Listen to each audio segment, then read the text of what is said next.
एक दिन एक तोता और एक कौवा एक दरख्त के नीचे बैठे थे। तोता खुश मिजाज और रंगीन पर से सजता था, जबकि कौवा सादा रंग का और चुपचाप था। तोता अपनी रंगीन पर देखकर बहुत खुश था और कौवे से बोला, देखो, मेरे पर कितने खूबसूरत हैं, तुम्हारे तो सादा से हैं। कौवे ने मुस्कुराकर जवाब दिया, शायद, लेकिन मैं जो कुछ भी हूं, वो सच्चाई है। तुम्हारे रंग सिर्फ नजर का धोखा है, जो चंद लम्हों में मानद पड़ जाते हैं। तोता हंसते हुए बोला, तुम्हारी बातें समझ नहीं आते।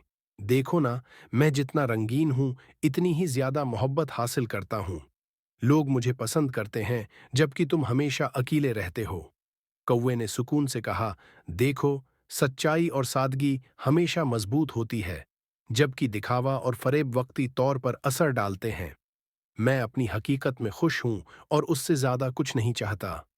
तोता कुछ देर खामोश रहा और फिर समझ गया कि सादगी और सच्चाई की अपनी एक ताकत होती है। उसने कौवे की बातों पर गौर किया और दिल ही दिल में फैसला किया कि वो हमेशा अपने रंगीन पर नहीं, बल्कि अपनी हकीकत की अहमियत पर तवज्जो देगा। इसी दिन से तोता और कौवा अच्छे दोस्त बन गए और दोनों एक दूसरे से सीखने लगे।